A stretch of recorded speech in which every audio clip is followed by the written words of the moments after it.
मैं अपने आप को बहुत ही गौरवान्वित महसूस कर रहा हूँ कि प्रभु जी ने आपका सत्संग लेने के लिए मुझे आज्ञा दिया है। तो प्रभु जी के मार्गदर्शन में ही ये इस्कॉन निगड़ी शुरू हुआ है।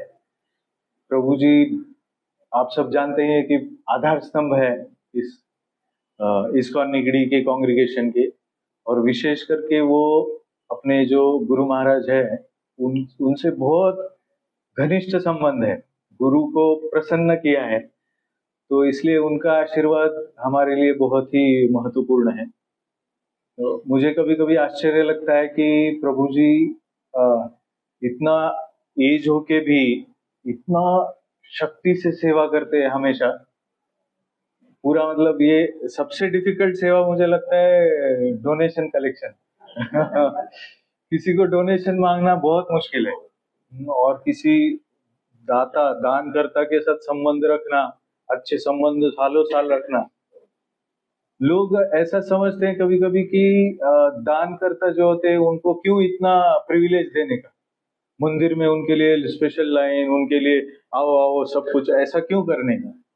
परंतु हमारा भगवत गीता का तत्वज्ञान हम देखते हैं तो उसमें भगवान 12वें अध्याय में बोलते हैं कि श्रेयो ही ज्ञानम अभ्यासात ज्ञानात् ध्यानम विशिष्यते ध्यानात् कर्म फल त्यागात् शांतिर अनंतरम। तो भगवान बोल रहे हैं कि श्रेयो ही ज्ञानम अभ्यासात, ऐसे ही कुछ अभ्यास करने से अच्छा है कि ज्ञान के साथ अभ्यास करो। जो भी कर रहे हैं उसके बारे में ज्ञान रखो, और ज्ञान से भी अच्छा है ध्यान, और ध्यान से भी अच्छा है कर्म फलों का त्याग। तो अगर कोई अपने कर्म करके इतना, आज हम देखते हैं कि जीवन में कर्म करके, कर्तव्य करके कुछ कमाना कुछ आसान नहीं है, और वो कमा के जो कर्म फल मिला है, पैसा मिला है, उसको दान देना बहुत ही मुश्किल है। तो जो दान करता होते हैं वो बहुत भगवान की विशेष सेवा करते हैं। एक ज्ञानी से भी ज्यादा, एक ध्यान योगी से भी ज्यादा सेवा। तो इसके लिए उसका उनका उचित सम्मान करना, भगवान के सामने उनको विशेष दर्शन के लिए आमंत्रित करना, ये बहुत बहुत अच्छी सेवा है। तो मैं प्रभु जी का धन्यवाद देता हूँ, प्रभु जी के आशीर्वाद की याचना करता हूँ। आप सबको पता है क्या, मुझे पता नहीं, पर प्रभु जी को यहाँ का जो एलसी है, एलसी मतलब लीडरशिप काउंसिल, वो सेवा दी गई है कि मंदिर के लिए विजन बनाए, मंदिर के मैनेजमेंट या मंदिर के काउंसलर्स इन सबको गाइड करे, और उन सबको मार्गदर्शन करके एक बहुत अच्छा, एक लंबी दूरी तक जाने वाला कुछ ऐसा सिस्टम बनाए। तो हम प्रभु जी के गाइडेंस में ये सब सेवाएं करने का प्रयत्न कर रहे हैं। तो मैं थोड़ा सा इसी बारे में बोलूंगा आज कि भगवान की भक्ति में वरिष्ठ वैष्णवों की सेवा, वरिष्ठ वैष्णवों का सम्मान, ये कितना महत्वपूर्ण सदाचार है। सम्मान ये सबसे महत्वपूर्ण सदाचार है। तो इसके लिए एक भगवत गीता का श्लोक है, हम थोड़ा सा, गीता लाया नहीं मैं, अपने मोबाइल से पढ़ूं चलेगा थोड़ा सा? यस। तो श्रील प्रभुपाद का एक तात्पर्य, श्रीमद् भगवत गीता का 5वां स्कंद, 5वां अध्याय। इस 5वें अध्याय में अर्जुन भगवान को पूछते हैं कि संन्यास श्रेष्ठ है कि कर्म फलों का त्याग श्रेष्ठ है। क्योंकि उनको प्रश्न है कि एक तो मुझे आप ज्ञान के बारे में बोलते हो, और उसके बाद अचानक से कर्म फलों का त्याग बोलते हो, तो अचानक से सब कर्मों से विरक्ति के बारे में बोलते हो। तो एक कुछ तो बोलो, मुझे कंफ्यूज मत करो। यश श्रेयस्या निश्चितम ब्रूहि बत तन्मे, मेरा श्रेय जिसमें है वो एक बोलो कुछ तो उसके संबंध में 5वां अध्याय जो है कर्म संन्यास योग बोला, कर्म संन्यास योग। तो कर्म संन्यास योग में भगवान का बहुत अच्छा मार्गदर्शन हमें इसके बारे में मिलता है। तो थोड़ा सा इसके बारे में शुरुआत करेंगे इस अध्याय के, भगवत गीता 5वां अध्याय।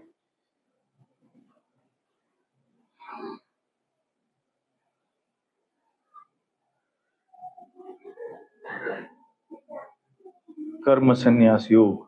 हाँ, तो श्लोक भगवान बोल रहे हैं संन्यास कर्म योगस्य निश्रेय सकराउभौ तयोस्तु कर्म संन्यासा कर्म योगो विशिष्यते। किसी को लगेगा कि सन्यासी बड़ा है, परंतु भगवान बोल रहे हैं नहीं, कर्म योग बड़ा है। कर्म करके, भगवान के लिए कर्तव्य कर्म करके अपने कर्मों का फल भगवान को अर्पण करना ज्यादा महत्वपूर्ण है।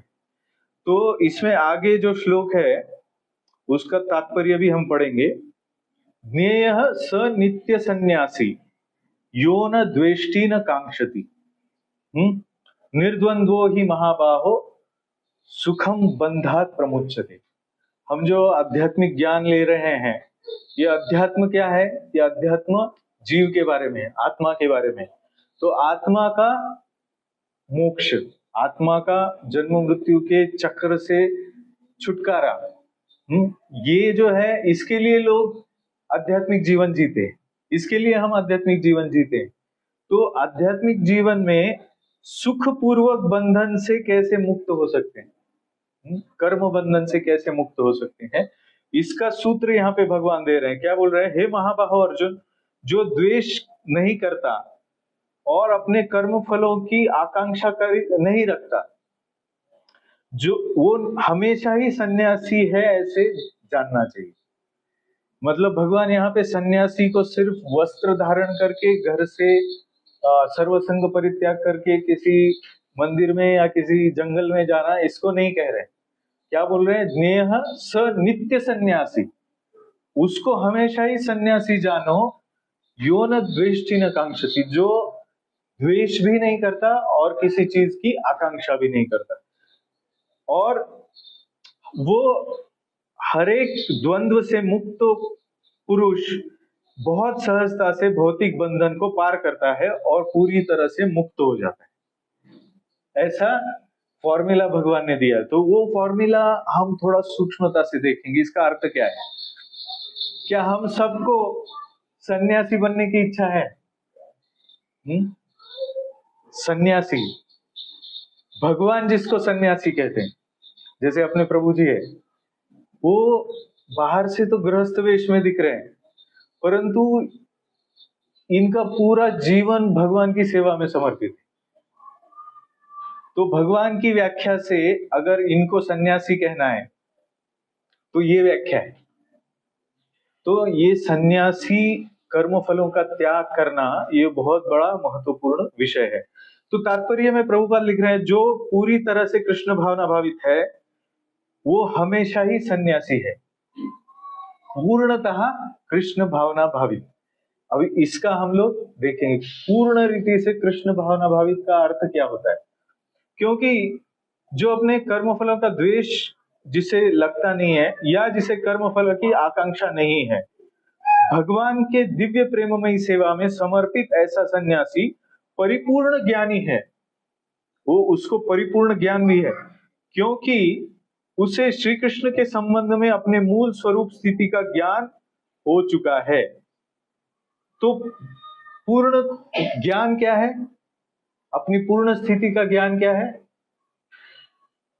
अगर हम कृष्ण भक्ति में देखें तो सिद्धांत क्या है कि कब हम कहते हैं कि मेरी पूर्ण स्थिति का मुझे ज्ञान है या इसे ज्ञान है? Okay okay, correct correct.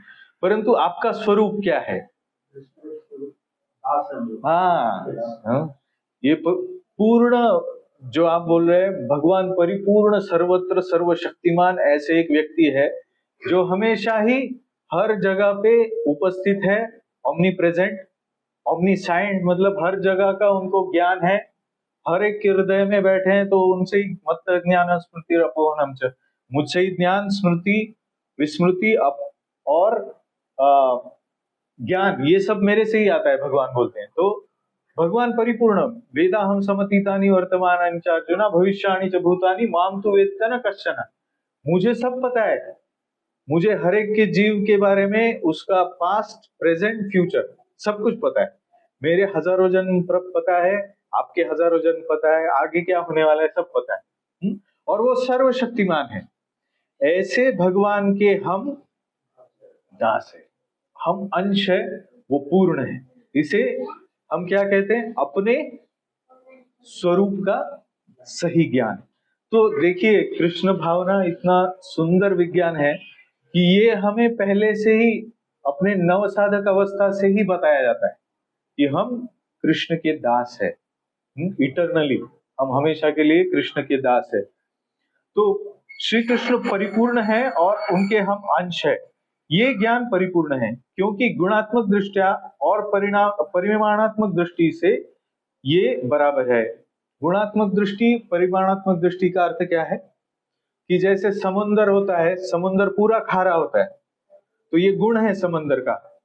तो समंदर का पूरा पानी लेके भी हम टेस्ट करें कहीं पे भी तो खारा है। वैसे ही थोड़ा सा पानी ग्लास में लेके यहाँ पे आए तो वो भी खारा है। तो गुण में ग्लास में जो समंदर का पानी है और पूरा समंदर का जो पानी है वो एक है। वैसे ही स्वरूपतः जीव भगवान से एक है, इसे कहते हैं ज्ञान। और अपने स्वरूप में स्थित होना उसे कहते हैं विज्ञान, कि मैं भगवान का दास हूं और इस भाव में मेरा हर एक कर्म, मेरा हर एक जो मुझे इच्छा है वो सारा भगवान के लिए समर्पित होना चाहिए। तो ये परिपूर्णता है। श्री कृष्ण से एक रूप होने की संकल्पना गलत है, क्योंकि अंश कभी भी पूर्ण से बराबरी नहीं कर सकता। अब ये बहुत महत्वपूर्ण जो ज्ञान है इसके बारे में, क्योंकि ये ज्ञान जो है व्यक्ति को कनिष्ठ स्तर से भक्ति के मध्यम स्तर पे ला सकता है।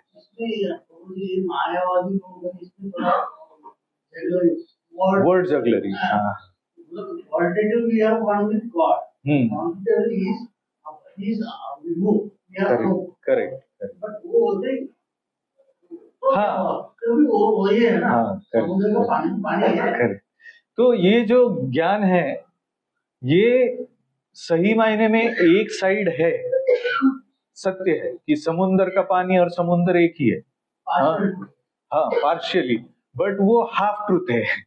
दूसरा हाफ क्या है कि हम भगवान के बराबर हो नहीं सकते, क्योंकि हम स्वरूपता उनकी शक्ति है। हम 13वें अध्याय में भी ये जानते हैं। 13वें अध्याय में भगवान बोलते हैं क्षेत्रज्ञम चापि माम विद्धि सर्व क्षेत्रेषु भारत। क्षेत्रज्ञयो यद ज्ञानम तद ज्ञानम मतम मम। भगवान बोलते हैं कि इस शरीर में जो रहता है वो क्षेत्रज्ञ है। इस शरीर में उस क्षेत्रज्ञ के साथ और एक क्षेत्रज्ञ मैं हूं।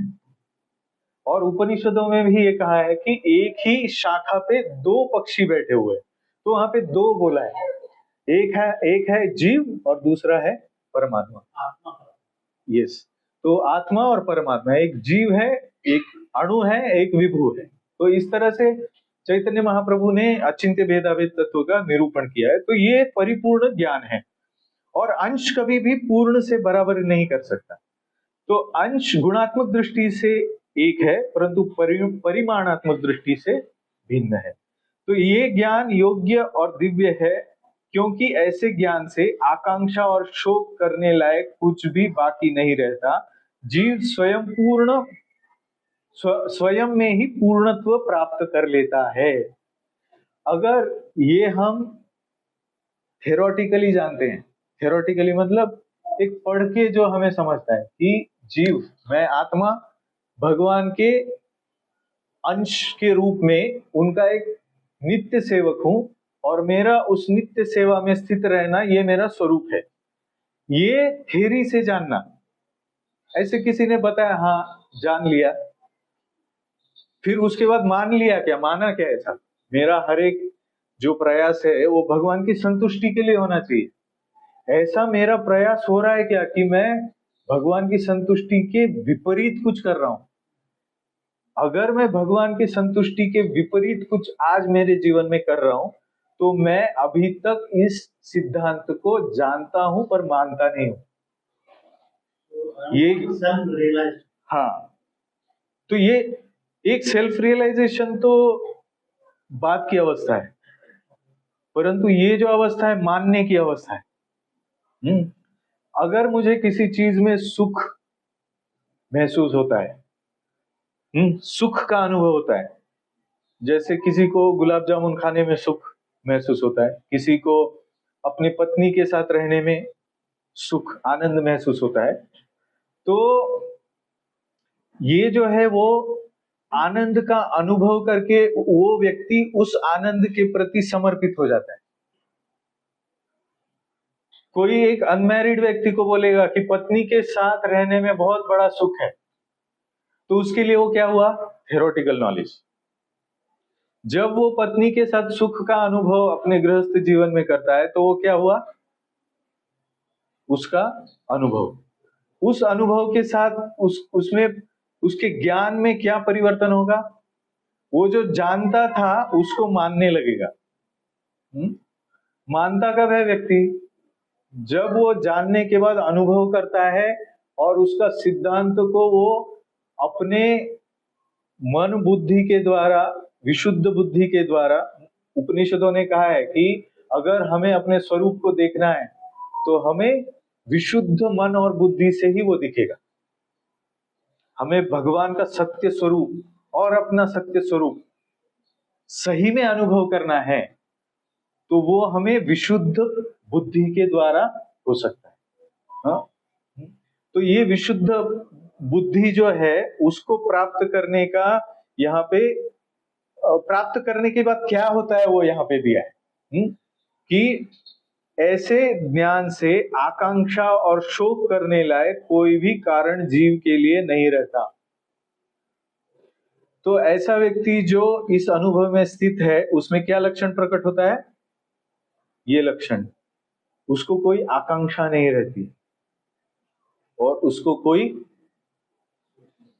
शोक नहीं रहता है। वो लैमेंटेशन एंड हैंकरिंग बोलते हैं प्रभुपाद। लैमेंटेशन मतलब अरे ऐसा हो गया, गलत हो गया, अरे ये बहुत बुरा हुआ, ये ऐसा नहीं होना चाहिए था, हाय हाय मैं इसमें बहुत सारा दुख मैंने प्राप्त कर लिया, अभी जीवन भर मैं ये दुख मेरे दिमाग में लेके घूमने वाला हूं। इसे बोलते हैं पास्ट के लिए लैमेंटेशन, दुख करना, शोक करना। और आकांक्षा क्या है? मेरे जीवन में प्रतिकूलता न आए इसके लिए मुझे भौतिक जीवन में इन चीजों की जरूरत है और ये आकांक्षा मैं मन में धारण करके मेरे जीवन को उन आकांक्षाओं को पूर्ण करने के लिए कर्म में लगाता हूं। तो ये क्या हुआ? ये उस चीज का अनुभव नहीं हुआ। ये लक्षण है कि हम अभी भी साधक की अवस्था में ज्ञान के मार्ग में स्थित है। हमें सिर्फ ज्ञान है, हमें उसका ना तो अनुभव है ना तो हम उसको मानने लगे हैं। कभी कभी सिर्फ मन और बुद्धि से भी किसी चीज का अनुभव करके व्यक्ति प्रत्यक्ष में उसे मानने लगता है। जैसे कोई किसी, फिर से वही अनुभव बोलता हूं, पति और पत्नी, क्योंकि एक बहुत उत्कट अनुभव है जीव के लिए, पत्नी के लिए पति के साथ और पति के लिए पत्नी के साथ बहुत उत्कट अनुभव है। तो कभी कभी पति पत्नी को देख के जो व्यक्ति मैरिड नहीं है वो देख के समझता है कि अरे इनमें बहुत आनंद का अनुभव दिख रहा है, तो वो मानने लगता है और फिर वो अपने विवाह के लिए समर्पित होता है और उसके लिए कार्य करने लगता है। कभी कभी एंड ऑफ द टनल बोलते हैं ना प्रभु जी, कि ऐसा अंधकार है, टनल है पूरा, और दूर टनल में से वो खत्म ही नहीं हो रहा है टनल। हाँ, टनल अंधकार दूर नहीं हो रहा है और बच्चा डरा हुआ है ट्रेन में बैठा हुआ कि अंधकार है और ट्रेन में एकदम आजू बाजू में कुछ दिख नहीं रहा है, वो रो रहा है। तो माँ उसको बोलती है अरे ये चला जाएगा, ये चला जाएगा, पर उसको वो मानता नहीं है। परंतु उसे अगर खिड़की से दिखाया जाए, ये देखो वहां पे वो देखो प्रकाश दिख रहा है, उस प्रकाश में से ये ट्रेन जाएगा, ये सब खत्म होगा। तो उस तरह से थोड़ा भी अनुभव अगर विशुद्ध मन को, बुद्धि को होता है, जैसे प्रभुपाद बोलते हैं कि अगर कृष्ण भावना के अनुभव के अद्भुत सागर का एक बूंद भी चख लिया तो व्यक्ति पूरे जीवन भर समर्पित हो सकता है भगवान के लिए। तो इसीलिए इस अनुभव को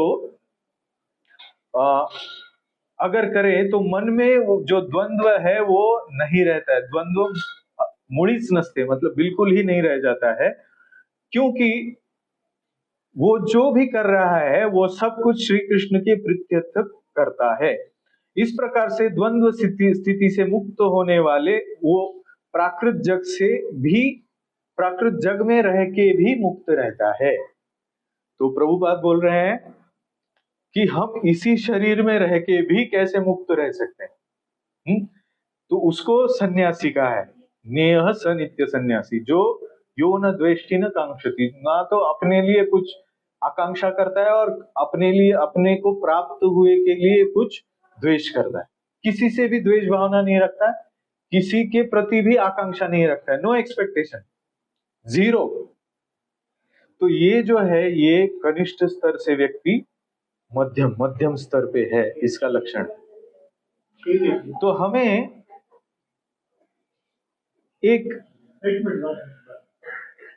इसके बारे में थोड़ा सा हम चर्चा करेंगे, अगर आपकी अनुमति हो तो चर्चा करेंगे कि ये कैसा प्रोसेस है, कैसे होता है। तो एक कथा राधानाथ स्वामी महाराज के जर्नी होम बुक में आता है। जर्नी होम मतलब मराठी में त्रशार्थ पथिक, हिंदी में अनोखा सफर, अनोखा सफर।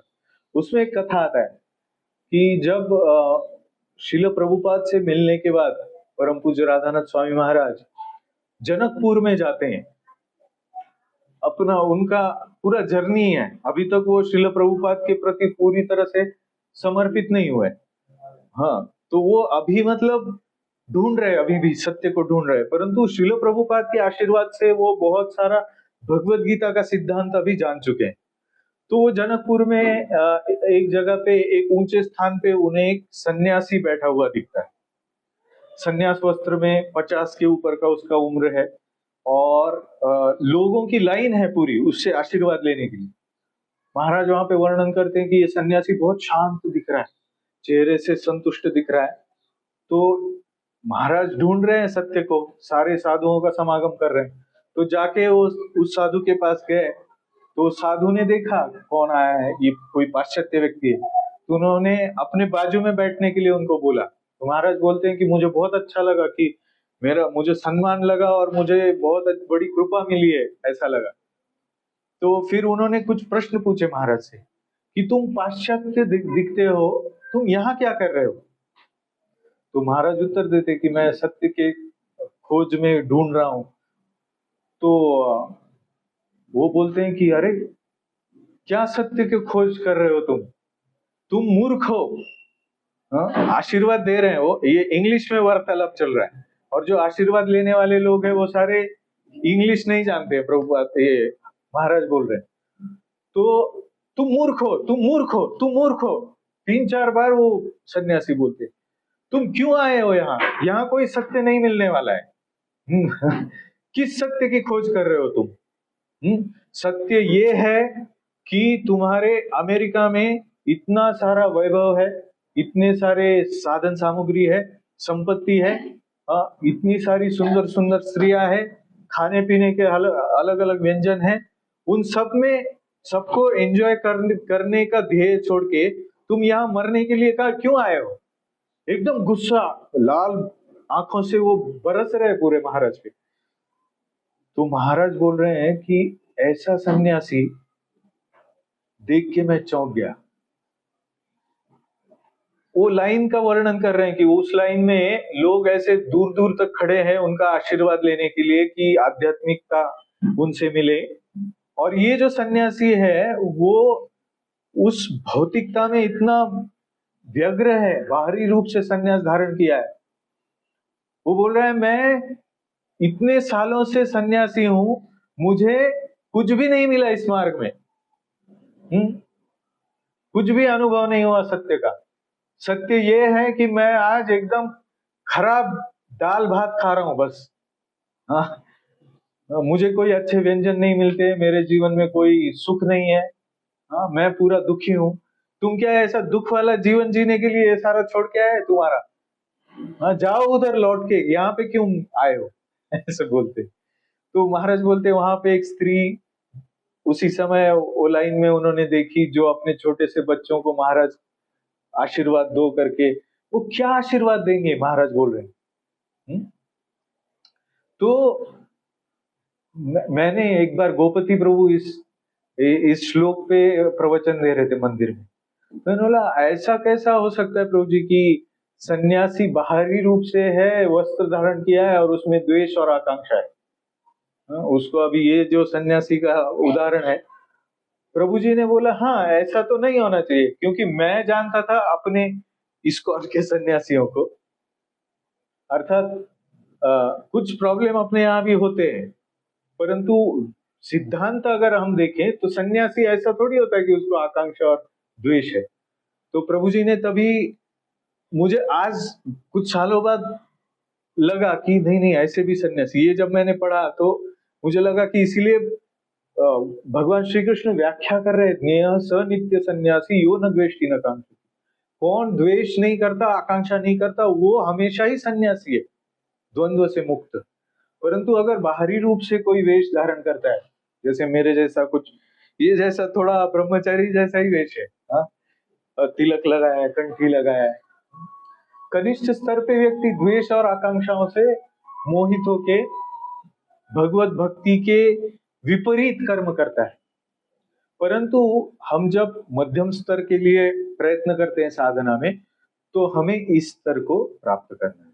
तो इसीलिए महाराज बोलते हैं उसने क्यों झूठ मूठ का संन्यास लिया? अगर उसकी आकांक्षाएं इतनी शक्तिशाली है तो उसने संन्यास ही क्यों लिया?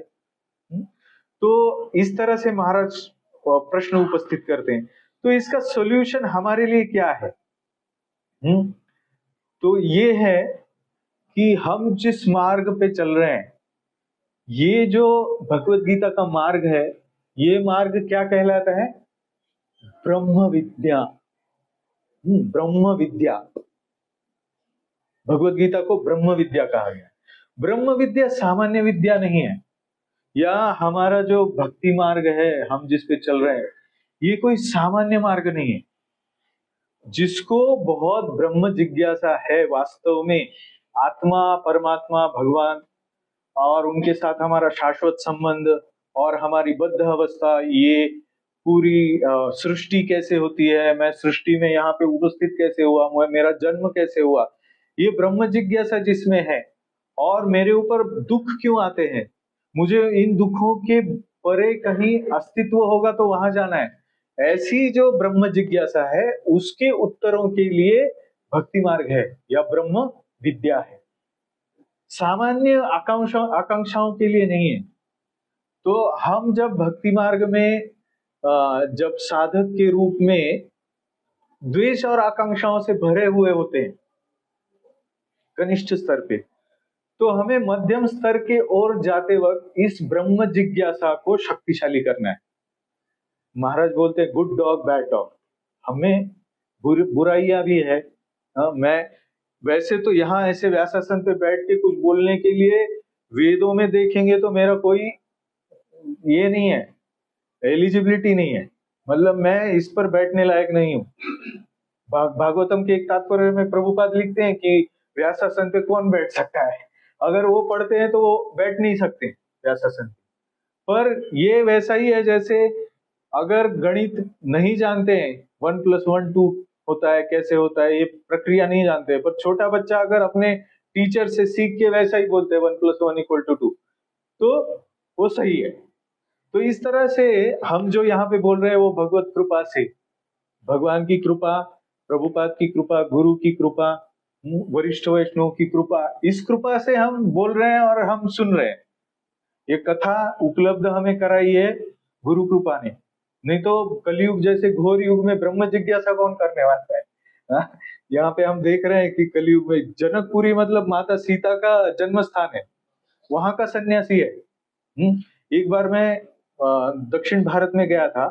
दक्षिण भारत में प्रभु जी एक प्रसिद्ध मंदिर के, मैं उल्लेख नहीं करना चाहता क्योंकि मुझे वो इतना बुरा लगा, एक सुप्रसिद्ध महान तीर्थ क्षेत्र के प्रमुख पुजारी, जो सालों से अपना जीवन उस पूजा के लिए भगवान के समर्पित कर चुके हैं, वो मुझे कह रहे थे कि डार्विन्स थ्योरी कैसी सही है और राम हुए ही नहीं थे।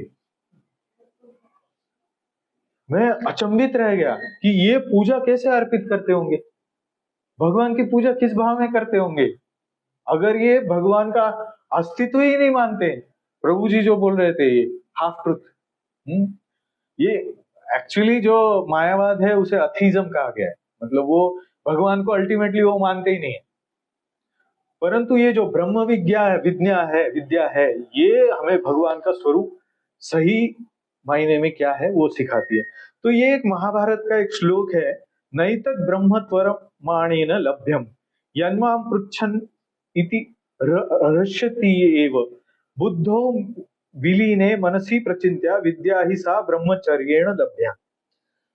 यहाँ पे ये जो श्लोक है ये एक सनत सुजात करके एक ऋषि है, उन्होंने ये श्लोक धृतराष्ट्र से कहा है, राजन तुम जो मुझसे बारंबार प्रश्न करते समय अत्यंत हर्षित हो उठते हो, सो इस प्रकार जल्दबाजी करने से ब्रह्म की उपलब्धि नहीं होती। तो हमें ये जानना है कि ब्रह्म तत्व का बोध होने के लिए ये कोई ऐसा ऊपर ऊपर का नहीं है। धृतराष्ट्र जो है वो बहुत हंसी खुशी से वाह वाह मुझे बहुत अच्छा लग रहा है, आपकी वाणी अमृत समान है। विदुर से भी वो बोलते हैं कि तुम्हारी वाणी विदुर विलक्षण है, तुम जो नीति का उपदेश मुझे कर रहे हो उपदेश बहुत ही अमृतमय है, मैं इसको जब धारण करता हूं तो मुझे ऐसा लगता है कि बार बार सुनते रहूं मैं इसको और ये पूरा खत्म ही ना हो, इतनी सुंदर वाणी में तुम बोलते हो। परंतु मैं जब भी दुर्योधन के पक्ष में उनको सुनता हूं तो मेरा मन पलट जाता है। तो उसको उपदेश ब्रह्म विद्या का उपदेश के लिए विदुर जी सनत सुजात ऋषि को बुलाते हैं कि विदुर जी को जब पूछते हैं कि आप, धृतराष्ट्र पूछते हैं कि ये सब आप बोल रहे हो ज्ञान, इससे परे अभी कुछ बाकी है क्या बोलने का? तो विदुर जी बोलते हैं हाँ बाकी है, परंतु मैं नहीं बोलूंगा। हाँ, जैसे सोनारानीच कान टोचावे म्हणतात ना लहान बाळाचे, कि ऐसा कहते हैं ना कि एक विशिष्ट व्यक्ति द्वारा ही व्यक्ति सुनता है कभी कभी। तो वो एक ऐसे महान ऋषि को बुलाते हैं, वो ऋषि कहते हैं ये तुम जो ऐसा नाटक जैसा पूछ रहे हो ना हंस हंस के, वाह वाह अच्छा है ये है वो है, ये बाहरी दिखावा है, इससे ब्रह्म विद्या प्राप्त नहीं होगी। इसी प्रकार से हम अगर बाहरी रूप से ब्रह्म विद्या का उपदेश सुनते हैं ऊपर ऊपर से और कानों में अमृत जैसा भी लगता है, मन को भी बहुत लुभावना लगता है, तो भी हमें ब्रह्म विद्या प्राप्त हुई है या श्रवण में रुचि प्राप्त हुई है ऐसे हम कह नहीं सकते। इसीलिए हमें मार्गदर्शन की आवश्यकता है। हमें मार्गदर्शन वरिष्ठ वैष्णवों से इसीलिए लेना चाहिए, नहीं तो व्यक्ति अर्ध्या अर्ध्या हळकुंडात पिवळे, प्रभूजींना माहिती, अर्ध्या हळकुंडात पिवळे म्हणजे काय माहितीये का? हाफ नॉलेज इज डेंजरस बोलते हैं। तो बहुत बड़ा उत्पात होता है जीवन में हमारे। हम अगर वरिष्ठ वैष्णव जो बहुत ही ब्रह्म विद्या में निष्णात है और जिनमें ऐसे लक्षण पाए जाते हैं, ऐसे व्यक्तियों से अगर हम सही ज्ञान ग्रहण नहीं करेंगे, शब्दे परे च निष्णातम ब्रह्मणि उपसमाश्रितम, मतलब गुरु ऐसा होना चाहिए, हमारे लिए दीक्षा गुरु है, हमारे लिए शिक्षा गुरु है, हमारे जीवन में एक तो शिक्षा गुरु होना चाहिए जो हमारा कान पकड़े और हम उसको माने, भले ही हम मंदिर के प्रेसिडेंट हो गए, भले ही हम बहुत बड़े सन्यासी हो गए। तो जो सही में ब्रह्म विद्या का उपासक है ना, उसका एक लक्षण महत्वपूर्ण है कि अपने जीवन में वो शिक्षा गुरु दीक्षा गुरु के प्रति पूरा समर्पित होता है और अपना कान उनके हाथों में देता है कि मुझे जब चाहे आप मेरा कान खींचो, ऐसा अधिकार देता है। जब चाहे मैं कुछ गलत कर रहा हूं मुझे बताओ। ऐसे उछल उछल के ब्रह्म विद्या प्राप्त नहीं होती है, ये बोल रहे हैं। तो कैसे होती है फिर? बुद्धि में मन के लय हो जाने पर सब वृत्तियों का विरोध करने वाली जो स्थिति है उसका नाम ब्रह्म विद्या है। समझ में आया क्या? ये डिटेल्स है भगवत गीता में जो सिद्धांत रूप से बोला गया है, जो यो न द्वेष्टि न कांक्षति, इसको समझना कैसे है और इसको अपने जीवन में अनुभव कैसे करना है। वास्तव में जब मेरी आकांक्षा के विपरीत कुछ घटना घटती है तो मेरा हृदय आग से जलने लगता है, मुझे क्रोध आता है, मैं कुछ उल्टा सुल्टा बोल देता हूँ, मैं कुछ पाप अपराध कर देता हूँ। ऐसी मेरी स्थिति है। एक तो पहले तो हमें जानना पड़ेगा कि ये मेरी स्थिति है। अभी मैं भागवतम में जाके वाह वाह वाह वाह क्या सुंदर ऐसा भी बोल रहा हूं, तो भी मेरे में द्वेष और आकांक्षा है, और उसे मुझे एक्सपर्ट डॉक्टर से रिपेयर करा के लेना है, मार्गदर्शन लेना है। भक्ति मार्ग को व्याख्या करते वक्त ये भी बताया गया है, भक्ति मार्ग की व्याख्या में बताया कि प्रभुपाद ने कि किसी के मार्गदर्शन से ऐसी ब्रह्म विद्या का या भगवत भक्ति का अनुशीलन जीवन में करना अधिकृत आध्यात्मिक गुरु या अधिकृत वैष्णव, अधिकृत शिक्षा गुरु या महाजन, 12 महाजन है, ऐसे महाजनों के रिप्रेजेंटेटिव के गाइडेंस में भक्ति करना, इसे भक्ति कहा है। अगर कोई गाइडेंस छोड़ देता है अपने जीवन में, हमें अपने आप को ही अंतरात्मा में पूछना है, क्या मेरे जीवन में ऐसे व्यक्ति कोई है जो मेरा कान खींच के मुझे बोल सकते कि तुम गलत कर रहे हो, और मैं उनके प्रति समर्पित होके वो जो बोल रहे हैं वो मानता हूं, और मैं वो जो कह रहे हैं वो प्रिस्क्रिप्शन, वो डॉक्टर का प्रिस्क्रिप्शन लेके मेरे जीवन में उतारता हूं। ये मरते दम तक हमें करना है। इतना ही नहीं, जब व्यक्ति स्वरूप सिद्धि को प्राप्त करके भगवत धाम में जाता है तो प्रभुपाद बोलते हैं कि वो भगवान के किसी नित्य पार्षद के नीचे ट्रेनिंग के लिए भगवान उसको नियुक्त करते हैं, किसी भक्त को, कि इसको ट्रेनिंग दे दो। तो ये जो ट्रेनिंग है, काउंसलर सिस्टम, ये ऐसा ही ट्रेनिंग है। अगर कोई इंडिपेंडेंटली भक्ति करना चाहता है तो वो एक विचित्र प्रकार के मोह में फंसा हुआ है।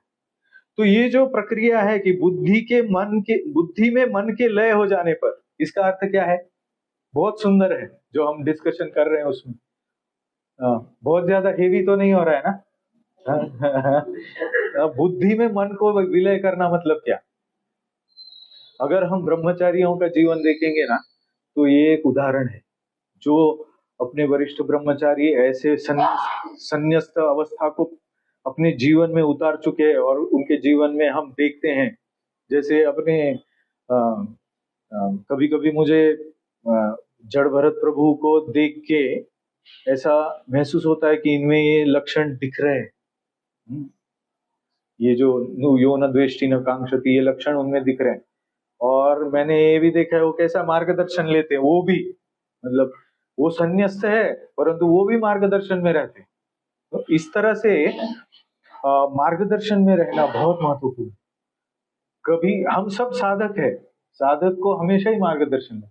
इतना ही नहीं, सन्यासी भी बोलते हैं इस्कॉन के। जयपताका स्वामी महाराज के बारे में श्रील प्रभुपाद ने बोला था कि ये भगवान चैतन्य महाप्रभु के नित्य पार्षद है, जो अवतरित हुए उद्धार करने के लिए जीवों का। वो कहते हैं एक जगह पे कि हम भी सन्यासी होके किसी के प्रति समर्पित रहते हैं और उनसे मार्गदर्शन लेते हैं। ये जगत गुरु है फिर भी मार्गदर्शन लेते हैं। तो मार्गदर्शन का तत्व बहुत महत्वपूर्ण है। यहाँ पे युद्ध होता है बुद्धि और मन के बीच में। इंद्रियों का जो आकर्षण है, आकांक्षा या ये दुख जो है, ये कैसे प्राप्त होता है? मन से। मन इंद्रियों के अनुभवों को एकत्रित करता है। भगवान 15वें अध्याय में बोलते हैं ना, मनश्चायम उपसेवते, श्रोत्रम चक्षुस्पर्शनम च रसनम घ्राणमेव च अधिष्ठाय मनश्चायम विषयान उपसेवते। ये जो द्वेष और आकांक्षा है, ये किसके बारे में है? या तो वस्तु के बारे में है या तो व्यक्ति के बारे में। हमारे जीवन में ये वस्तु नहीं मिली, वो वस्तु नहीं मिली, ये वस्तु आवश्यक है, वो वस्तु प्राप्त करने के लिए मुझे ऐसा करना है, ये संकल्प, और ये वस्तु मुझे नहीं चाहिए क्योंकि ये प्रतिकूल है, ऐसी अवस्था मुझे नहीं प्राप्त करनी है, इसके लिए जो प्रतिकूलता है उसके प्रति विकल्प होना मन में, ये संकल्प विकल्प जो विकार है, और ये जो सारे आकांक्षा और शोक, ये सारे विकार है, या काम क्रोध लोभ मोह मद मत्सर जैसे शत्रु है, ये सारे कहाँ पे है? मन में। तो इस मन को अगर कृष्ण भावना भावित बुद्धि जो इस ज्ञान को समझ रही है उसमें विलीन कर दे, इसका अर्थ क्या, ये मन का अस्तित्व ही नहीं है। जो बुद्धि कह रही है वही करना है, जो बुद्धि कह रही है वही करना है। तो इसका अभ्यास ब्रह्मचार्य आश्रम में ब्रह्मचर्य रूप में किया जाता है। ब्रह्मचर्य का अर्थ क्या है? बाहरी ड्रेस नहीं। प्रभुपाद बोलते थे हमारे गृहस्थ भी ब्रह्मचारी है, ये कैसे हो सकता है? गृहस्थ अभी प्रभु जी वानप्रस्थ जैसे है, हाँ बाहरी रूप से वानप्रस्थ, पर वो सन्यासी का ही जीवन जी रहे। ये कैसे सन्यासी का जीवन कैसे जी रहे? यही, ना तो द्वेष है ना आकांक्षा है, और जो भी करते हैं वो मन को सुन के नहीं करते, कृष्ण भावना भावित बुद्धि को मन में विलीन करके सुन रहे। तो यहाँ पे उल्लेख आता है विद्या ही सा ब्रह्मचर्येण लभ्या, उसका नाम ब्रह्म विद्या है और वह ब्रह्मचर्य का पालन करने से ही उपलब्ध होती है। तात्पर्य ये है कि ब्रह्म में विचरण करना, मतलब अपने आध्यात्मिक अस्तित्व में विचरण करना, इसको ब्रह्मचर्य कहते हैं। ब्रह्मचर्य सिर्फ एक स्त्री पुरुष के संबंध में एक दूरी बनाए रखने को नहीं कहते हैं, वो भी एक ब्रह्मचर्य का भाग है, परंतु ब्रह्म में विचरण करना, अपनी बुद्धि को ब्रह्म में लगाना। भगवत गीता का अध्ययन जो करता है, भगवान क्या बोलते हैं? वो मेरी पूजा बुद्धि से कर रहा है। तो ये बुद्धि से भगवत गीता के सिद्धांतों को समझना, ऐसा कभी नहीं सोचना चाहिए कि ये ज्ञान तो मेरे लिए बहुत मुश्किल है, ये ज्ञान मैं नहीं ले सकता, अरे इतना बोरिंग प्रवचन मैं नहीं सुन सकता, कुछ कथा बताओ, मनोरंजन करो, ये लीला बताओ वो लीला बताओ। हाँ, परंतु वो लीलाएं जो है भगवान की, उसमें कुछ बहुत गहन तत्व है। तो उन तत्व सिद्धांतों को हमें श्रवण अधिकारी पुरुष से करना चाहिए। तो अब मैं कितना टाइम प्रभु जी, 5-10 मिनट? हाँ हाँ, बोर नहीं हो रहा है ना? तो ये जो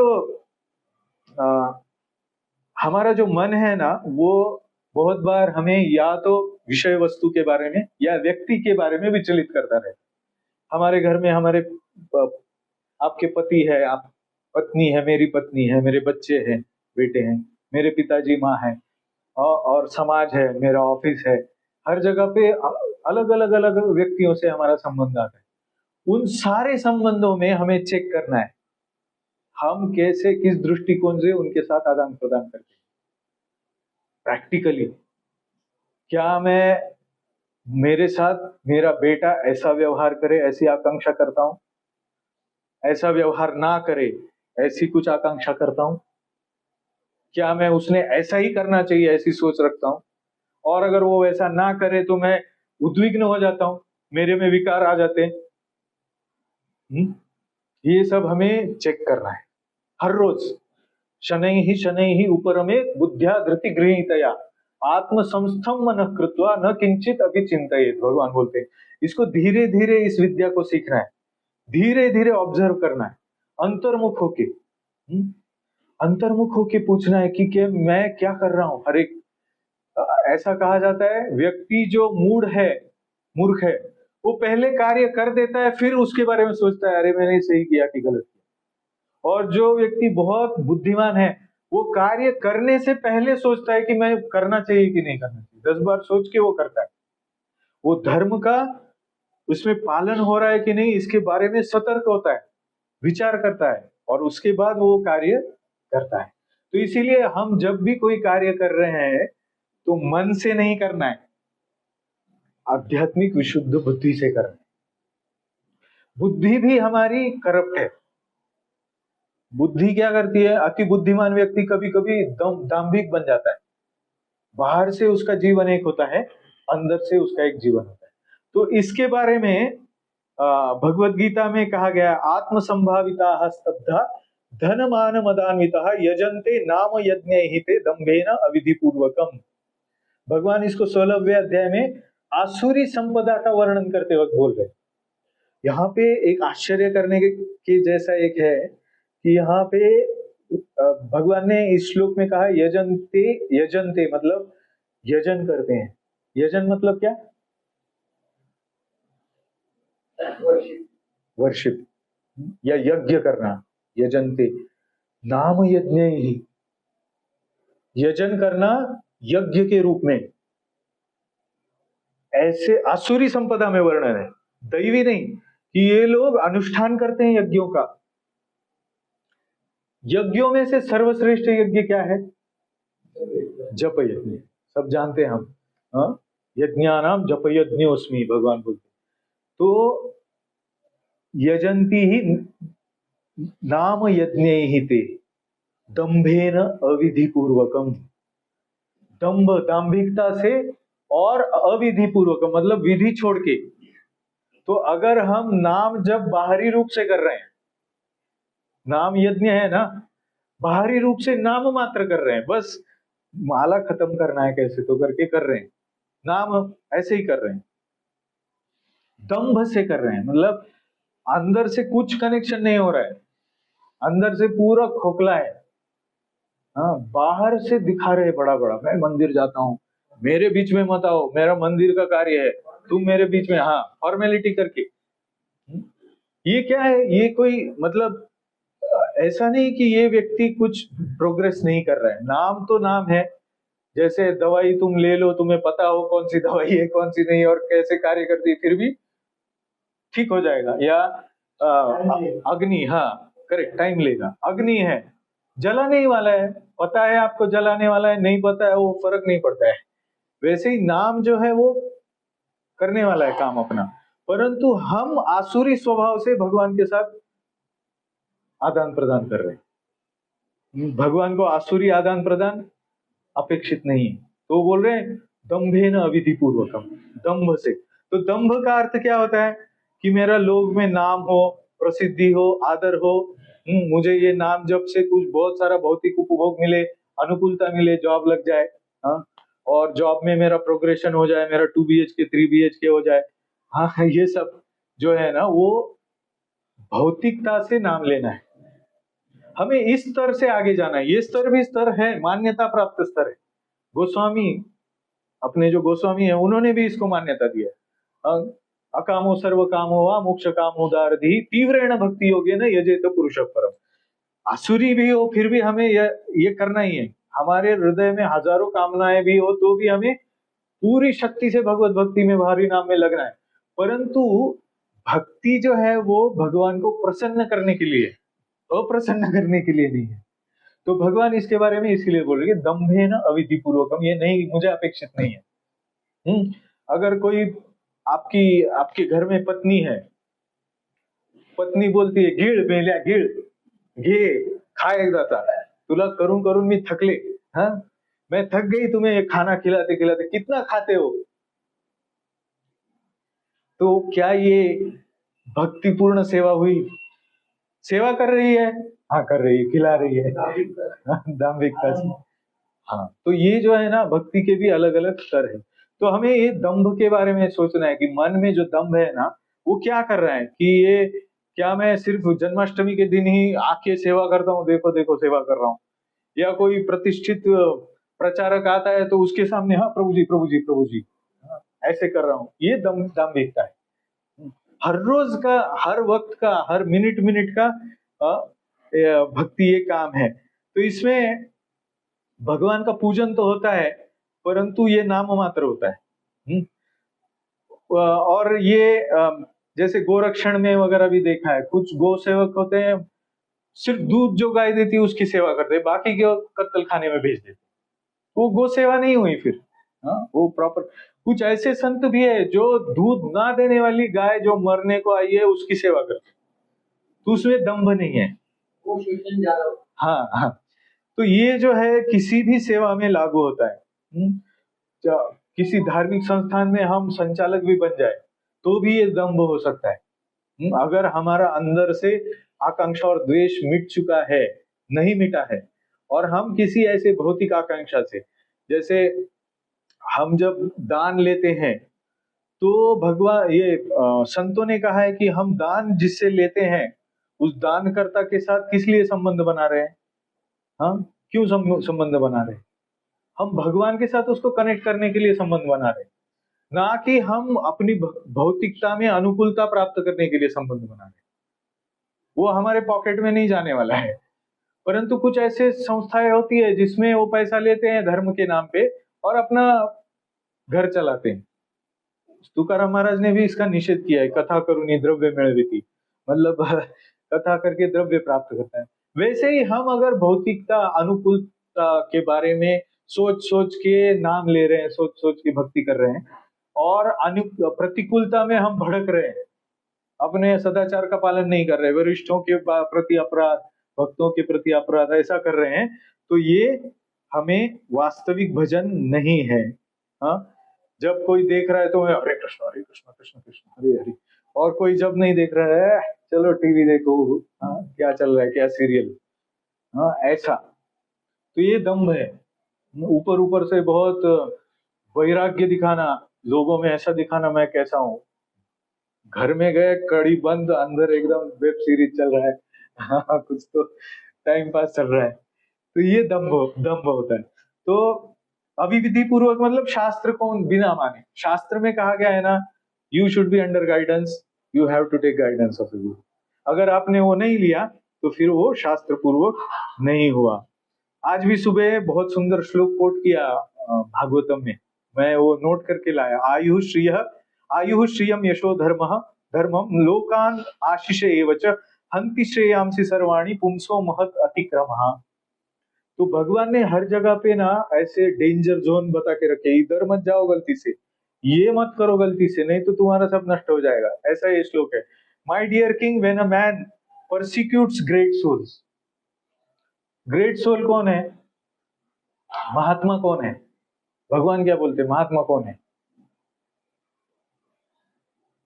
बहुनाम जन्मनामन्ते ज्ञानवान मां प्रपद्यते वासुदेव सर्वमिति स महात्मा सुदुर्लभ। कौन है महात्मा, बहुत जन्मों के बाद जो भगवान के शरण में आए। तो हमारे अराउंड कितने महात्मा हैं, अनगिनत महात्मा है हमारे मंदिर में, भगवान की शरण में आते हैं।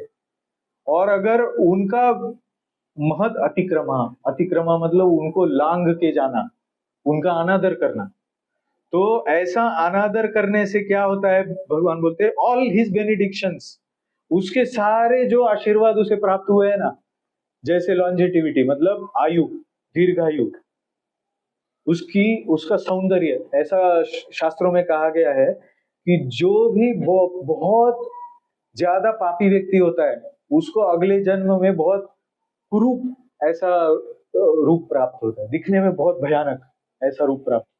और जो बहुत पुण्य कर्म लेके आता है उसका रूप बहुत सुंदर भी होता है दिखने में। तो अगर महद अतिक्रमा हो गया तो ऐसे पुण्य भी नष्ट हो जाते हैं, उसका रूप नष्ट हो जाता है, उसका फेम मतलब वो जितना उसकी प्रसिद्धि नष्ट हो जाती है, उसका धर्म नष्ट हो जाता है, हाँ? उसको जो भी कृपा मिली है, आशीर्वाद मिला है, वो नष्ट हो जाता है। और वो अगर स्वर्ग आदि में भी जाने वाला है तो वो भी बंद हो जाता है अगर किसी महात्मा का अतिक्रम करे। तो ये जो है वो धोखे के सिग्नल है कि हमें किसी भी भक्त को अतिक्रम नहीं करना है, उल्टा सबके प्रति सम्मान देना है, सबको सम्मान से रखना है। इसमें एक डिटेल लास्ट में बोलूंगा और एक छोटा सा कथा कह के विराम दूंगा। तो कुछ ये बोला है कि कुछ दोष जो बोले हैं ना, वो दोष मैं बोलता हूं कि हमें वो चेक करने के हम में है क्या। विद्या के शत्रु या जो हमने ज्ञान प्राप्त किया बुद्धि में जो स्थित है उसके शत्रु कौन है। तो उसमें झूठ बोलकर उन्नति करना, ये बोला है, झूठ बोल के। अनृत मतलब झूठ बोलना। समुत्कर्ष उत्कर्ष के लिए झूठ बोलना, अपने उत्कर्ष के लिए किसी और के बारे में झूठ बोलना, किसी और को झूठ बोलना। राजा के पास तक जाके किसी की चुगली करना, ये प्रभु जी पता है कि ये ऊपर जाके मैं कंप्लेंट करके आया, इसका कंप्लेंट मैं उसको जाके करूं, ये चुगली करना। ये फिर गुरुजन पर भी झूठा दोषारोपण करना। कोई हमारे यहाँ कोई ये है फोरम है, उस फोरम में जाके बोलना प्रभु जी पता है कि मेरे शिक्षा गुरु ऐसे हैं वैसे।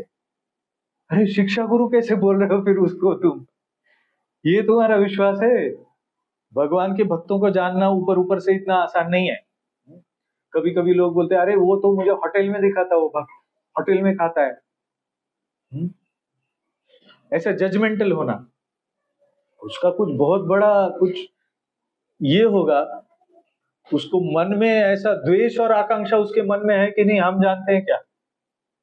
हाँ, आकांक्षा द्वेष से रहित अगर वो संन्यास्त हो, वहां पे किसी भगवान की भक्ति में को सामने रखे हुए किसी कंपल्शन की वजह से वहां पे है, तो हम उसके बारे में जजमेंटल कैसे हो सकते हैं? हम चुगली कर देते हैं, अरे वो देखो वैसा है, वो देखो वैसा है। या फिर हम क्या बोलते हैं, अरे वो भी कर रहा है तो हम भी करेंगे। हम धर्म भ्रष्ट हो जाते हैं ऐसे। तो झूठा दोषारोपण करने का आग्रह करना, ये 3 कार्य ब्रह्म हत्या के समान है। और गुणों में दोष देखना, गुणी व्यक्ति है पर उसमें वो ही एक चीज देखना और उसको बड़ा करके सबके सामने बोलना, ये देखो ये ऐसा करता है वैसा करता है।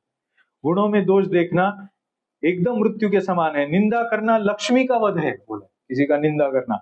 तथा सेवा का अभाव, उतावलापन और आत्म प्रशंसा, ये 3 विद्या के शत्रु है। मैं प्रभु जी पता है क्या क्या क्या करता हूँ, ऐसा मेरा सेवा आपको पता नहीं है। तो वैष्णव एटिकेट क्या होता है, प्रभु जी के सेवा के बारे में कोई उनके बारे में जानने वाला उनका गुण गौरव करे, आत्मस्तुति नहीं हो। तो अगर किसी भक्त के बारे में आपको सुनना है तो उसके नजदीक जो भक्त है उससे उसकी ग्लोरी पूछनी चाहिए, और उस हमें भी हमारे आसपास जो भक्त है उनकी ग्लोरी को प्रकाशित करना चाहिए। ऐसा नहीं कि निंदा करके जा रहे हैं। तो इस तरह से ऐसे कुछ नियम है। और और एक नियम है, ये तो जो न करना है वो, और जो करना है उसमें क्या लिखा है, प्रज्ञा वृद्धम धर्म वृद्धम स्वबंधुम विद्या वृद्धम वयसा चापि वृद्धम। वृद्ध कितने टाइप के लोग होते हैं वो बताया है। कार्य पूजयित्वा प्रसाद्य यह संपृच्छेन समूह्येत कदाचित।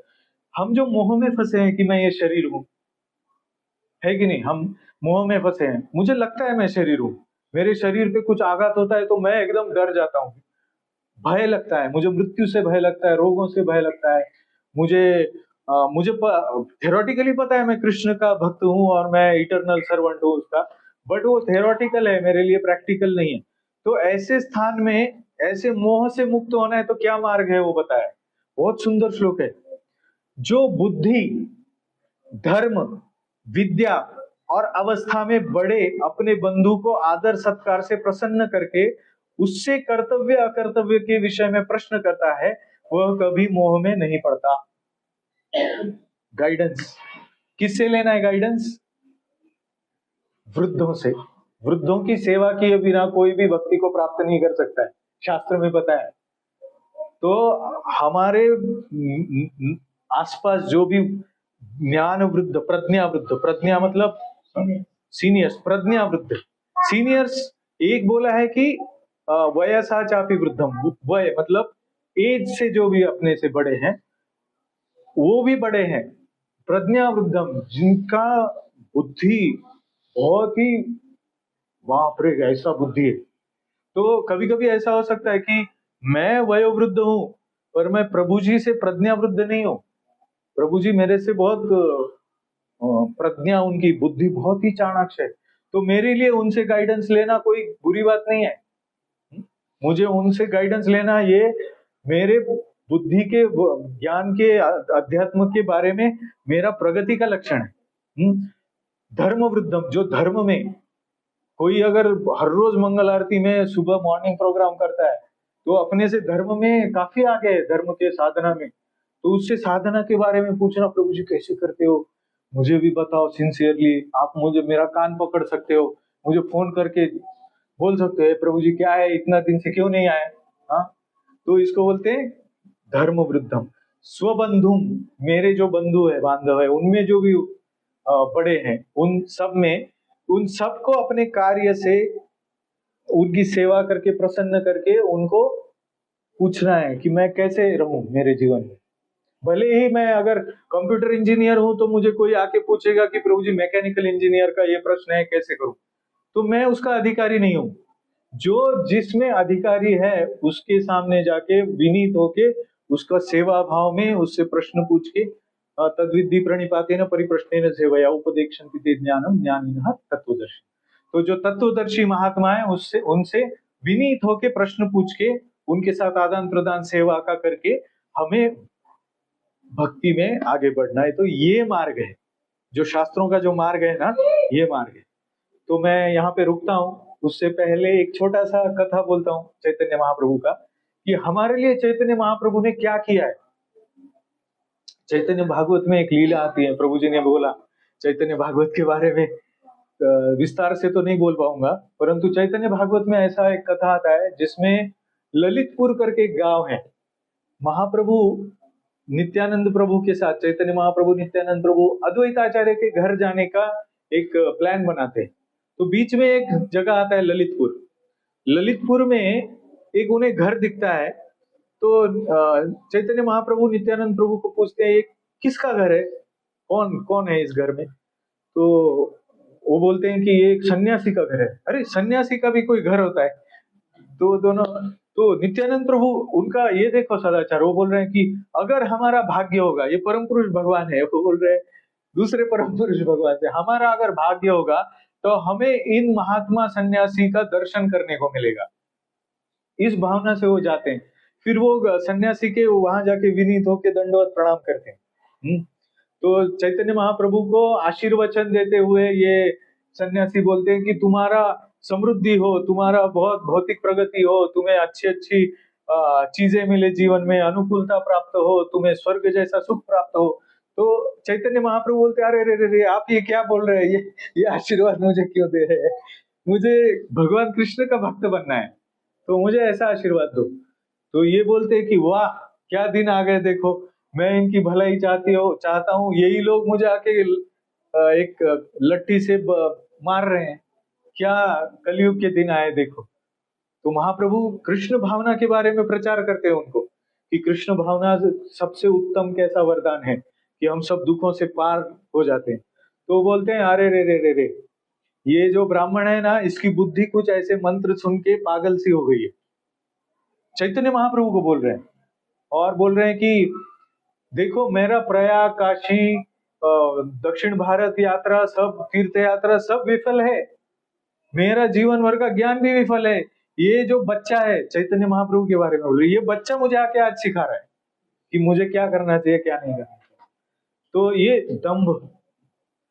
फिर नित्यानंद प्रभु बोलते हैं, अरे अरे महात्मा सन्यासी, ये देखो बिहेवियर देखो, कि अरे आप गुस्सा मत होइए, ये बच्चे जैसा ही है, बच्चों का मन में नहीं लेते हैं। और ये चैतन्य महाप्रभु को भी एक सदाचार देखिए कैसा है एक सन्यासी के सामने। और ये सन्यासी कौन है, मतलब ये भौतिकता में जो वर्णन अभी जनकपुरी का आया था वैसे ही सन्यासी है। तो वो फिर नित्यानंद प्रभु को बोलते हैं, वो उनको बोलते हैं कि मेरे पे आप विश्वास करो, आप मेरे से बात करो, ये बच्चे से आप क्यों लड़ते झगड़ते हो, बच्चे को थोड़ी ऐसा सीरियस लिया जाता है। तो फिर हम अभी गंगा स्नान करके आते हैं। तो बोलते हैं हाँ ठीक है, आप गंगा स्नान करके आओ, खाने पीने का व्यवस्था किया हुआ होता है। गंगा स्नान करके चैतन्य महाप्रभु नित्यानंद प्रभु फिर से आते हैं, प्रसाद सेवन करते हैं। उसके बाद वो सन्यासी धीरे से पूछते हैं कि आपको आनंद चाहिए क्या, आनंद, हाँ आनंद चाहिए। तो चैतन्य महाप्रभु भोले भाले बेचारे नित्यानंद प्रभु को पूछते क्या आनंद, आनंद क्या बोल रहा है ये।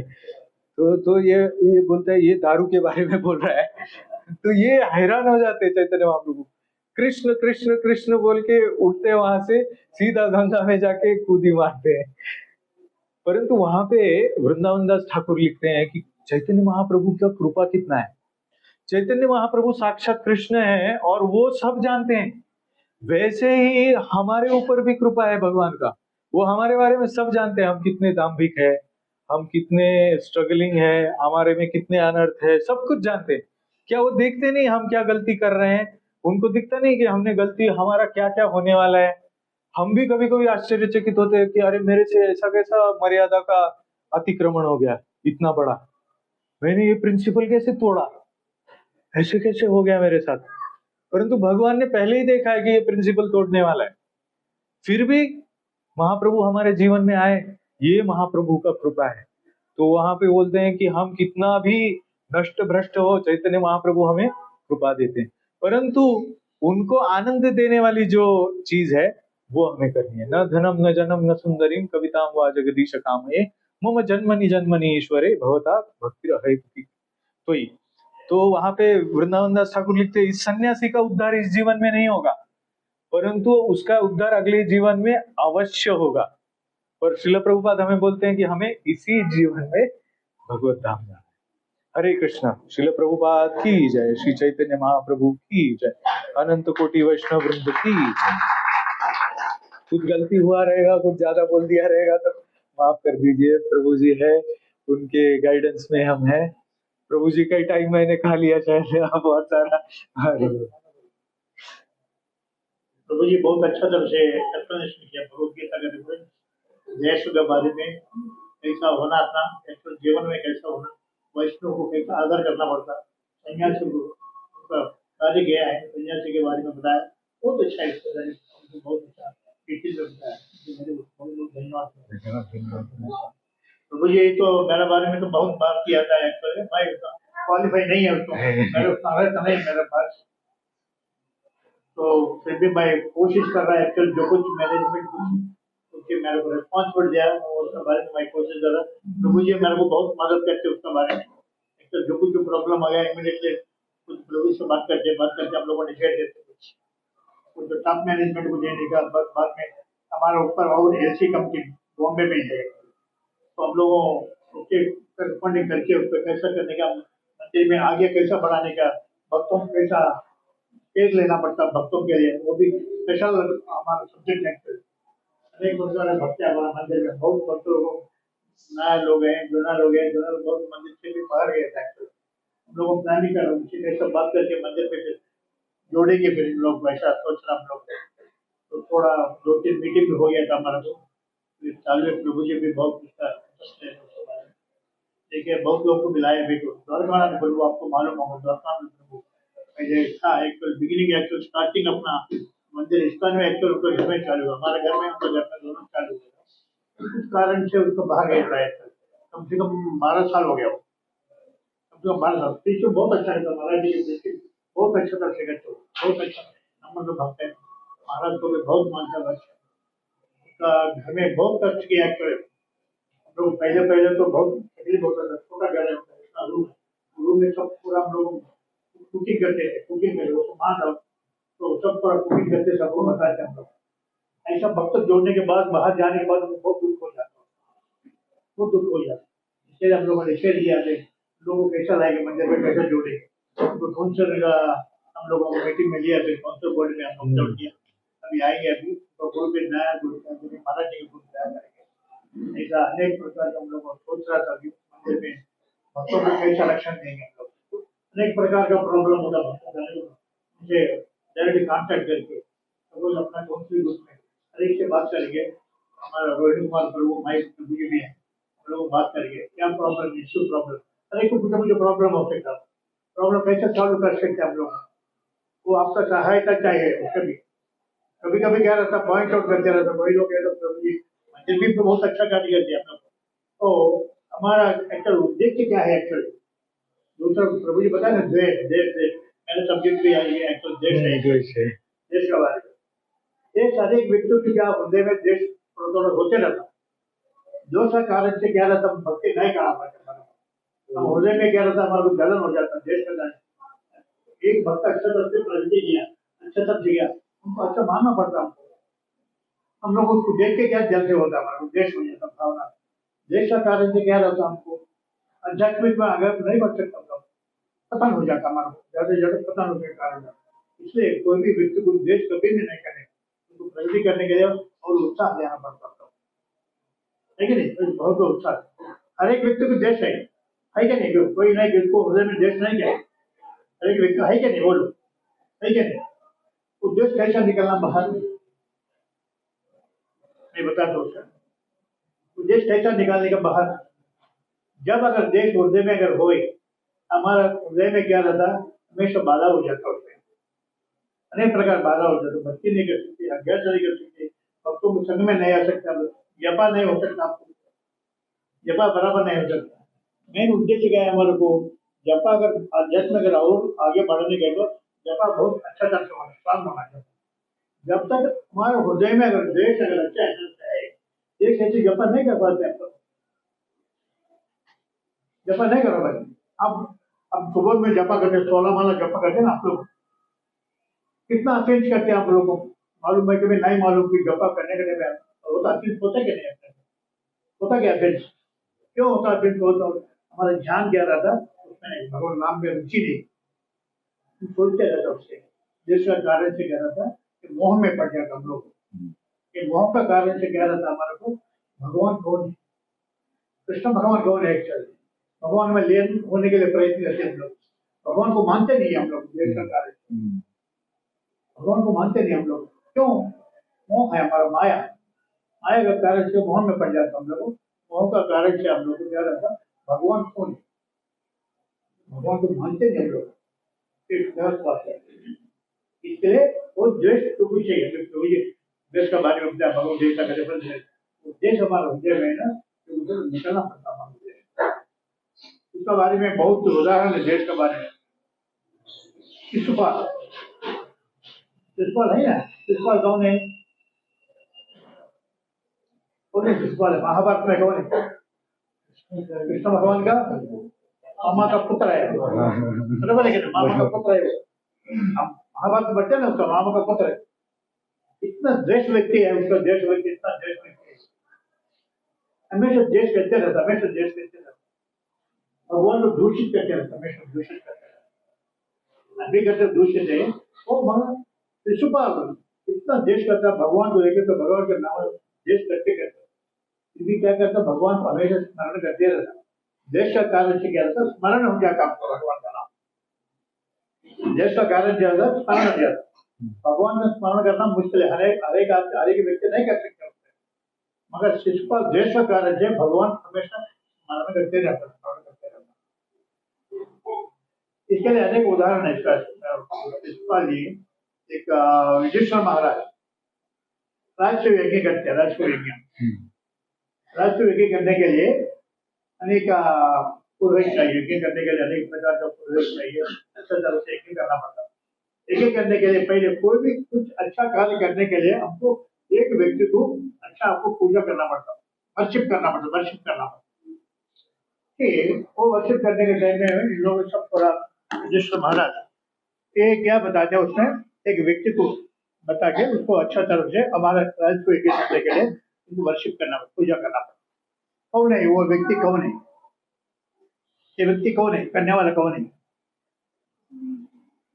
तो इसलिए युधिष्ठिर महाराज क्या बोलते हैं, तो ये व्यक्ति के लिए पूजा करने के लिए पुजारी लोगों को सेलेक्ट किया, बहुत बड़े बड़े अच्छा तरह से पुजारी, तो भी वशिष्ठ महाराज तो अनेक प्रकार का उन लोग को ऋषि मुनि, वशिष्ठ मुनि, विश्वामित्र मुनि, इन लोग को सब बुलाया पूजा करने अच्छा तरह से ठीक करने के लिए।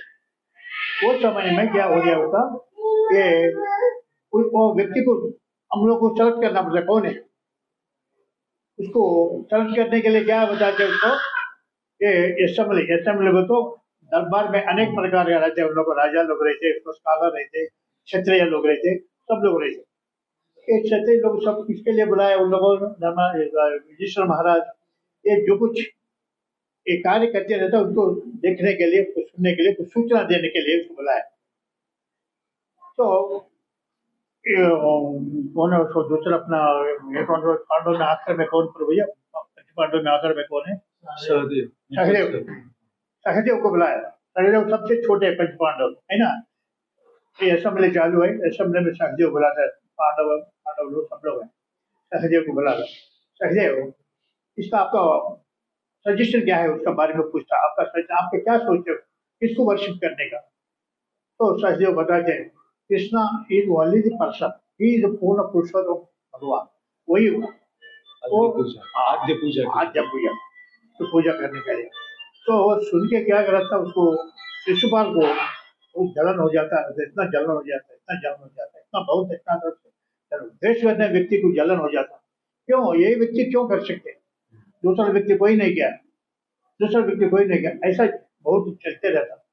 फिर बाद में बहुत उसको गुस्सा करते रहता, कृष्णा के ऊपर बहुत दूषित करते रहता, हरेक दूषित बहुत दूषित करते रहता, करके करके क्या हो सकता बाद में ये उसको कृष्णा भगवान वैदिक कल्चर में, वैदिक फैमिली में दूसरा आध्यात्मिक संबंध में भी सोसाइटी में कुछ उसका संबंधित नहीं है, उनका तो विरोधी है, उसका पास कुछ क्वालिटी नहीं, गुण नहीं, कुछ क्वालिटी अच्छा गुण नहीं है, ये भगवान नहीं है उसका, ऐसा दूषित करते रहता है उसका। दूषित करने के टाइम में क्या रहता है उसको, एक्चुअली भगवान को दूषित करना ऐसा मामला नहीं है उसका। उसको क्या है, द्वेष है, हृदय में द्वेष का कारण से ये अच्छा तरह से दूषित करते रहता है। ये उस समय में ये सब लोग क्या करता, सहदेव जो कुछ सहदेव दिया भगवान को ये तर्क किया उसको वर्शिप करने के लिए, तो युधिष्ठिर महाराज सब लोग बोलते बहुत शाबाश, अच्छा अच्छा अच्छा हो गया, अच्छा हो गया, सब लोग ताली बजाते, ऐसा मुझे पांडव लोग सब लोग ताली बजाते, ताली बजा के क्या करता उसको युधिष्ठिर महाराज, ओके युधिष्ठिर महाराज उसका भगवान को चरण कमलों को पानी से अच्छा सेवा करके, सेवा करके उसका जो कुछ जल है तो जल गया सिर पे डाल देते हैं, उनका खुद को सिर पे डाल देते हैं, और राज्यसभा में कोर्ट को सब मंत्री ऊपर को ऊपर सबको ऊपर डाल दिया था, उसका पैदल हो जाता। ये सब देख के सब लोग गया तब भगवान को बहुत अच्छा तरह से दंडवत करते, दंडवत करता, दंडवत भगवान है ना, भगवान को सब दंडवत करते। ये दंडवत करने के टाइम में इसको ये सोचते, शिशुपाल क्या सोचता उसको, भाई क्यों ये व्यक्ति को क्यों दंडवत करते, गलत आदमी है, उसको क्वालिटी नहीं है, उसके पास गुण नहीं है, कुछ नहीं है, उसका सोसाइटी में उसको मर्यादा नहीं है, उसको क्यों करते ऐसा, ऐसा सोचते रहता। सब लोग को अच्छा हो जाता। उसका सहदेव क्यों चोट किया उसको, आदमी को, कृष्ण भगवान को ऐसा करने के लिए सहदेव क्यों किया उसका, सहदेव को बुद्धि नहीं किया, सब बुद्धि तुमको नहीं है, बुद्धि तुम द्वेष व्यक्ति है, इसलिए तुम्हारे पास बुद्धि नहीं है। बुद्धि व्यक्ति क्या करता, अच्छा कार्य करेंगे, बुद्धि व्यक्ति अच्छा कार्य करेंगे, ऐसा सहदेव किया। सहदेव के लिए सब लोग अच्छा रेस्पेक्ट दे, सहदेव जो कुछ आप किया वहाँ श्री कृष्ण बहुत अच्छा तरह से बुलाया, पूजा करने के लिए बहुत अच्छा तरह से अच्छा किया। कारण क्या है उसमें, देश का कारण से क्या रहता, व्यक्तित्व क्या रहता, तुलना करते रहता, अपने से तुलना करते, तो भाव क्या रहता हमारे हृदय में कभी भी नहीं होना। केवल हमारे भक्तों के बारे में भी बहुत है, मेरा एक्सपीरियंस है, खुद का एक्सपीरियंस है, कभी कभी मैं भी जज किया, मैं भी बोलता, मैं बता रहा था, मैं भी जज किया, वो गलत थी एक्चुअली, गलत थी वो करने के लिए, एक्चुअली मैं मानना पड़ता है।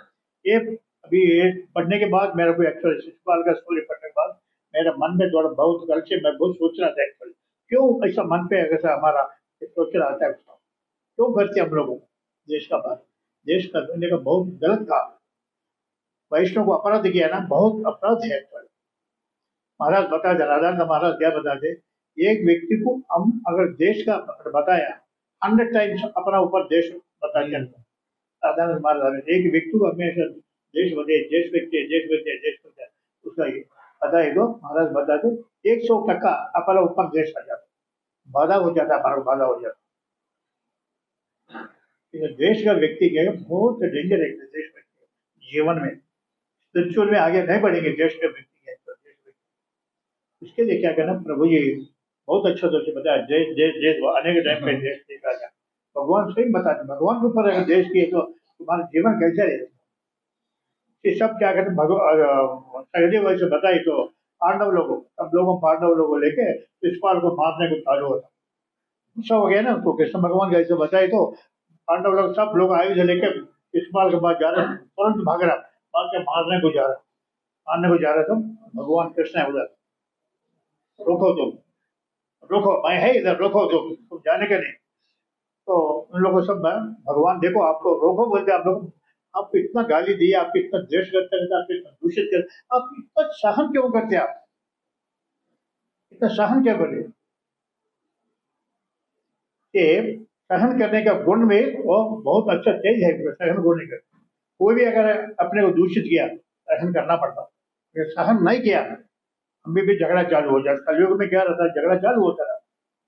इसलिए क्या भगवान श्री कृष्ण क्या बोला उसको, ये सब लोग पांडव लोग भगवान को बोला आप सहन करने का नहीं, आपका पास क्या है, सुदर्शन चक्र है, सुदर्शन चक्र है, सुदर्शन चक्र छोड़े ना तुम, मेरे को मालूम है कभी छोड़ने का क्या करने का, मेरे को मालूम है, तुम तो गुस्सा मत करो, तुम शांति से बैठो, तुम शांति से बैठो, अच्छा से बैठो, कभी सुदर्शन चक्र छोड़ने का मेरे को मालूम है, तो और देश कर रहा हूँ, इतना देश करने के बाद, इतना देश करने के बाद, इतना देश करने के बाद भगवान अच्छा कर, कुछ भी एक शब्द भी नहीं बोला, अगर हमारा जैसा अगर व्यक्ति अगर है एक लपड़ में देता पहले है क्या नहीं, मुझे तुम फालतू बात कर रहे, क्या बात कर रहे, बोलते क्या बात कर, बोलते हम जैसा हम लोग, देश का कार्य से हो रहा, मगर भगवान कहते हैं श्री पूर्ण पुरुषोत्तम भगवान ज्ञान व्यक्ति। भगवान क्या है? बहुत अच्छे ज्ञान व्यक्ति है, ज्ञान व्यक्ति है। हमारा एक्चुअली जीव का उद्देश्य क्या है, जीव का परिस्थिति क्या है? हमारा भगवान को शरण में जाने का एक जीवन का सारी स्थिति है एक्चुअली। कभी भी आप कोई व्यक्ति क्या भगवान को शरण में होना हमेशा, तब तक अगर भगवान को शरण में नहीं है हम अहंकार नहीं हो गया, अहंकार होते रहता। जब तक अगर शरण में नहीं हो गया हमारा को अहंकार बढ़ते रहता, इसलिए भगवान शरण में होना।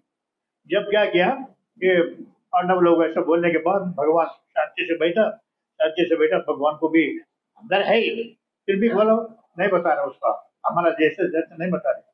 तो बाद में आखिर में कहते चक्र छोड़ा, चक्र छोड़ने के बाद डायरेक्ट जाके उसको शिशुपाल को लगा। लगने के बाद शिशुपाल से क्या उधर वो बॉडी से शरीर से क्या वो तेज ही गया, स्पार्क बाहर आ गया। स्पार्क बाहर आके क्या गया कृष्णा के हृदय में चले गए। भगवान का भगवान का अंतर गया, भगवान का मध्य हो गया, भगवान का मध्य हो गया। क्यों ऐसा हो गया? कारण हमेशा देश का कारण से भगवान को हमेशा उनको याद करते रहता, भगवान में स्मरण करते रहता, 24 स्मरण करते रहता। हम लोग स्मरण नहीं करते भगवान। आज सुबह मंगलाते मांगे चैंटिंग में स्मरण करते, बाकी का माला उधर रख दिया, फिनिश हमारा ड्यूटी है क्या नहीं? मगर शिशुपाल इतना दोष व्यक्ति है, अगर देश व्यक्ति है फिर भी इतना स्मरण करते रहता। इसका कारण से क्या है? वो तो भगवान में अंतर मध्य हो गया, कारण से मध्य हो गया, साई जो मुक्ति मिला उसको, राइट? भगवान को साई जो मुक्ति मिला, ऐसा व्यक्ति के बहुत बहुत कम रहता उसमें। हम लोग सोचते देश व्यक्ति है, शिशुपाल सही देश व्यक्ति है, मगर क्या है उसका भगवान को हमेशा स्मरण करते रहता। उसका कारण से भगवान से नाम भगवान से मध्य हो गया, ट्रांसेंडेंटल बॉडी में मध्य हो गया। भगवान क्या है? ज्ञान व्यक्ति है, तो मध्य हो गया। उसका कारण से उसको साई की मुक्ति मिला। फिर शिशुपाल देश अगर है तो भी उसका अच्छा मिला, गति मिला उनको गति। हम इसलिए क्या नहीं शिशुपाल के जैसे हम लोगों किसको भी द्वेष नहीं करेंगे, हम लोगों हमको साई की मुक्ति मिलेगी भी नहीं, हमको हम अपेक्षा भी नहीं करेंगे साई की मुक्ति मिलने का। मेरा उद्देश्य जो कुछ क्या है भगवान को प्रार्थना हम लोग करेंगे, जो कुछ भगवान को हम लोग servant of the servant only what हमेशा राधा महाराज तो हमेशा बोलते सर्वेंट ऑफ द सर्वेंट, ये भाव हमारा हृदय में होना। जब अगर ये भाव हमारा हृदय में होना, हमारा ह्यूमिलिटी हमारा हृदय में होता, ह्यूमिलिटी होना। जब तक ह्यूमिलिटी नहीं हमारा पास क्या रहता, गर्व बढ़ते रहता, द्वेष बढ़ते रहता, देश के कारण से हमारा आध्यात्मिक प्रगति नाशक हो जाता, हमारा आध्यात्मिक प्रगति आगे नहीं बढ़ जाता हम लोग आध्यात्मिक प्रगति के बारे में। इसलिए क्या है मेरा ये पढ़ा था एक्चुअली, ये पढ़ने को मेरा अच्छा लगा देश का बारे में, देश का बारे में। मैं जो एक बात बोल रहा था कि क्यों हमें वरिष्ठों से मार्गदर्शन लेना है, प्रभु जी ने अपने बारे में भी ऐसा सबमिट किया। ये बहुत बड़ा महानता का प्रतीक है। परंतु ये जो डिटेक्शन है ना, जैसे कोई रोग का निदान कोई एक्सपर्ट डॉक्टर कर सकता है, वैसे एक्सपर्ट भक्त ही हमें बता सकता है कि हम द्वेष कर रहे हैं क्या नहीं कर रहे हैं। इसीलिए मार्गदर्शन लेना बहुत महत्वपूर्ण है। अरे प्रभु जी ये हुआ मेरे साथ, ऐसा हुआ, उनके पास जाके सबमिट करके, ये सबमिशन ये बहुत महत्वपूर्ण है। इसीलिए बोला है अभी ये प्रभु जी ने जो कहा वो अद्भुत बात है। हम सबके सामने वो क्यों कहना चाहिए, उनको जरूरत नहीं है, फिर भी विनम्रता। मैं आऊँ प्रभु जी, शुद्ध प्रभु ने बुलाया है प्रभु जी और एक प्रोग्राम में जाने का, लेक्चर देने के लिए। लेक्चर नहीं, वो आते वृंदावन भी आया प्रभु जी अपना पास। धन्यवाद।